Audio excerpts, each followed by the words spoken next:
She made sure that you heard her last words.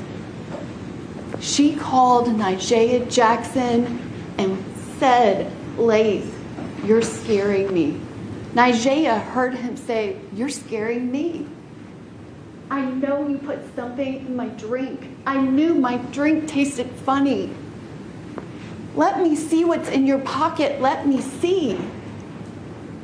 I know you put something in my drink because I can't even walk straight. I can't feel my legs.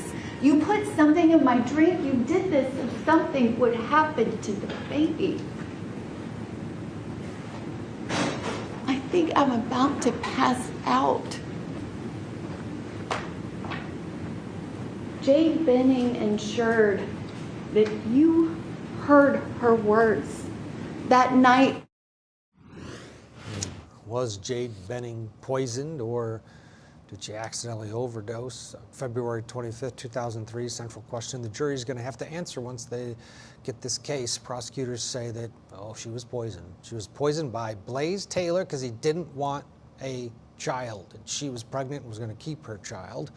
Let's go back in the courtroom and pick up the defense closing argument where we left off. And you heard that call. You heard the desperation in his voice. He didn't know the address to give the man. You remember that interchange. So the only way to get the address would be to run to the front to get the address. And if you remember what he says, I want you guys to pay attention to this.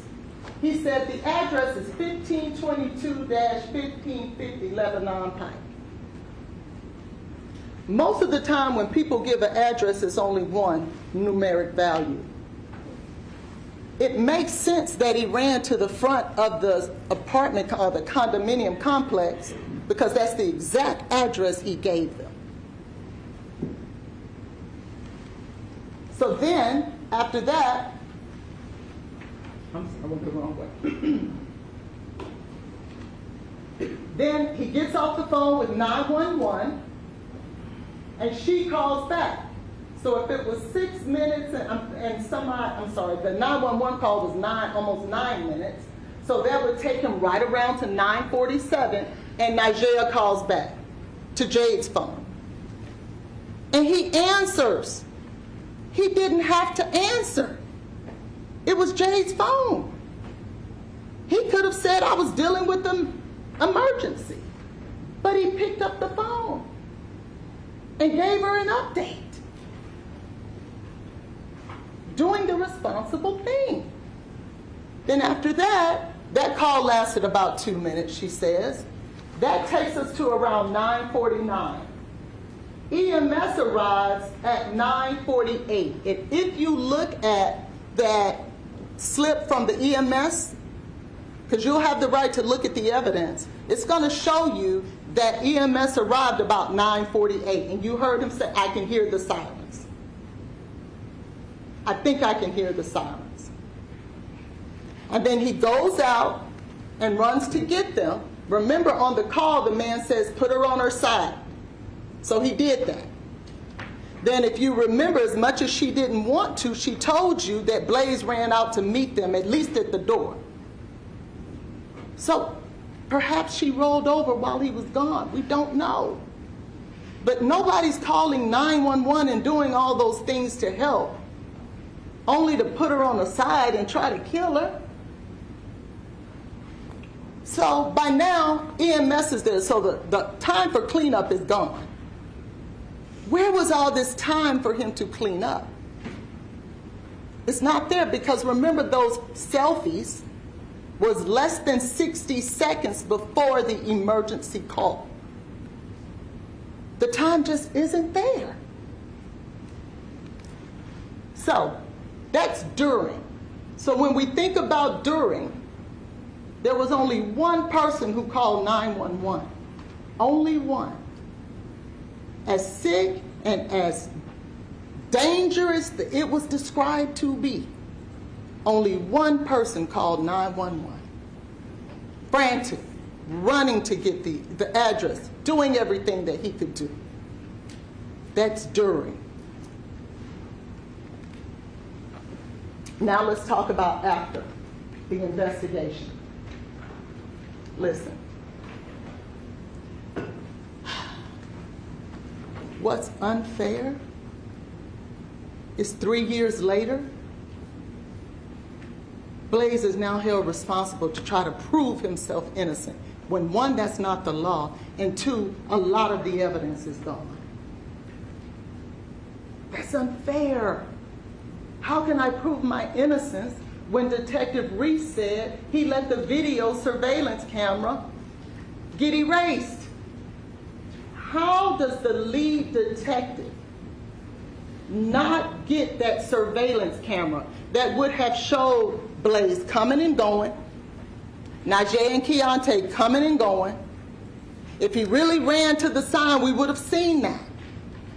If he came there with something in his hand, alcohol and or cocaine, perhaps we would have seen that on the video. If somebody else showed up there that day, perhaps we would have seen that. But they allowed it to get destroyed. Blaise didn't know that. Remember, he didn't get arrested for a year later. If he knew the burden was going to be shifted from what the law was, then maybe he would have done the investigation himself. But he... Okay, attacking the investigation, knew that was coming. It's part of this case. Sonny Slaughter, your thoughts on the defense? Oh, Ted, you know this is problematic, right? The investigation in this case is extremely problematic. I mean, the crime scene was contaminated. They did not obtain the information that they should have from witnesses. They didn't save the videotape. And while it's an attack on the investigation is what's required in order to bring a case that the prosecution can have to prosecute. So this is not an attack. This is an assessment of a failed investigation that should not have happened, especially when we have her best friend saying immediately at the hospital to law enforcement that she got this. She's an ear witness to what she believes is a crime because her best friend called her and she sounded like she was in distress.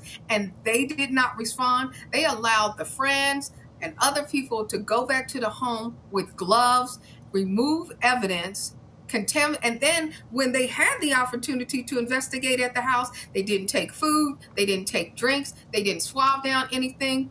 This is not a failure. This is an absolute clown show. And this is why Jade Dennings will not receive the justice that she received, because there was an investigation that was not only flawed, it was a complete failure.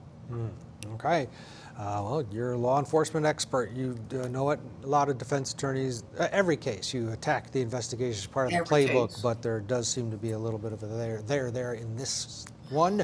Sonny, thank you. We'll get a break. More of the defense closing argument in real time. The judge has just finished up with jury instructions, so this case is now in the hands of the jury. Stay with us. Back after this.